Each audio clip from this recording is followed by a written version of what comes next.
ഇനി അഥവാ തലാഖ് ചൊല്ലേണ്ടി വന്നാൽ തന്നെ ഇസ്ലാമിന്റെ നിയമം എന്താ? ഒരു തലാഖേ ചൊല്ലാവൂ, രണ്ട് ചൊല്ലരുത്, ഒന്നേ ചൊല്ലാവൂ. ഞാൻ തലാഖ് ചൊല്ലിയത് മാത്രം പറഞ്ഞാൽ ഒന്നേ പോവുള്ളൂ.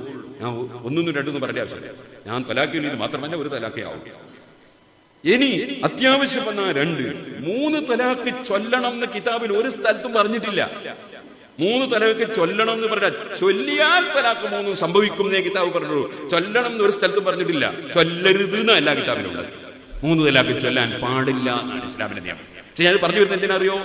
ഇസ്ലാമിന്റെ നിയമം എന്ന് പറഞ്ഞാൽ അത് എല്ലാ പെണ്ണും കെട്ടുന്നത് കെട്ടുക, ഇതിന്റെ മൂന്ന് തലാഖ് ഇങ്ങനെ ചൊല്ലിവിടലാണ് ഇസ്ലാമിന്റെ നിയമം എന്ന് തെറ്റിദ്ധരിച്ച ചില ആളുകളുണ്ട്. അവരുടെ തെറ്റിദ്ധാരണ അവർ തിരുത്തേണ്ടതാണ്.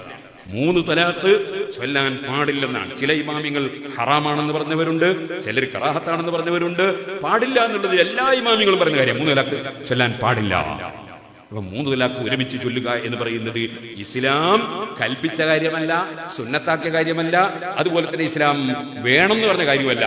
മുസ്ലിമീങ്ങളെയും ഇസ്ലാമിനെയും ആരെങ്കിലും അതിനെ സംബന്ധിച്ച് പഠിക്കാത്തതുകൊണ്ട് തെറ്റിദ്ധരിച്ചിട്ടുണ്ടെങ്കിൽ ആ തെറ്റിദ്ധാരണ അവര് തിരുത്തേണ്ടതാണ്. അപ്പൊ നിങ്ങൾ ചോദിക്കും, മുസ്ലിമീങ്ങൾ പലരും അങ്ങനെ ചൊല്ലുന്നില്ലേ? അത് ഞാൻ നേരത്തെ പറഞ്ഞാൽപ്പെടാ, നിയമം ദുരുപയോഗം ചെയ്യുക.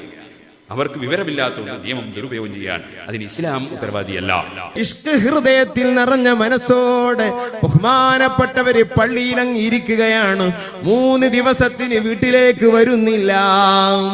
മൂത്ത സഹോദരി ചെന്നിട്ട് പള്ളിയുടെ മുമ്പിൽ ചെന്നിട്ട്, അബൂബക്കറേ, നിനക്കൊരു കെട്ടിയോളില്ലേ, ഒരു ഭാര്യയില്ലേ, ഒരു ഉമ്മയില്ലേ, ഒരു കുടുംബമില്ലേ?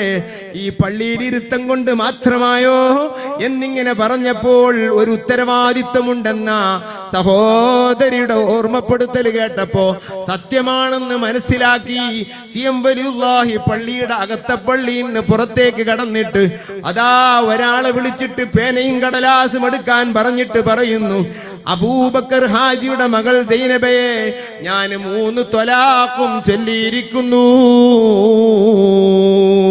അവർക്ക് മറ്റൊന്നുമായി ബന്ധപ്പെടാൻ കഴിയാൻ പ്രയാസമാണ്. 3 തലാഖ് ഒരുമിച്ച് ചൊല്ലുക എന്ന് പറയുന്നത് ഇസ്ലാം കൽപ്പിച്ച കാര്യമല്ല, സുന്നത്താക്കിയ കാര്യമല്ല. അതുപോലെ തന്നെ ഇസ്ലാം വേണം എന്ന് പറഞ്ഞ കാര്യമല്ല. മുസ്ലിമീങ്ങളെയും ഇസ്ലാമിനെയും ആരെങ്കിലും അതിനെ സംബന്ധിച്ച് പഠിക്കാത്തതുകൊണ്ട് തെറ്റിദ്ധരിച്ചിട്ടുണ്ടെങ്കിൽ ആ തെറ്റിദ്ധാരണ അവര് തിരുത്തേണ്ടതാണ്. അപ്പൊ നിങ്ങൾ ചോദിക്കും, മുസ്ലിമീങ്ങൾ പലരും അങ്ങനെ ചൊല്ലുന്നില്ലേ? അത് ഞാൻ നേരത്തെ പറഞ്ഞാൽപ്പെടാ, നിയമം ദുരുപയോഗം ചെയ്യുകയാണ്. അവർക്ക് വിവരമില്ലാത്തതുകൊണ്ട് നിയമം ദുരുപയോഗം ചെയ്യാൻ അതിന് ഇസ്ലാം ഉത്തരവാദിയല്ല.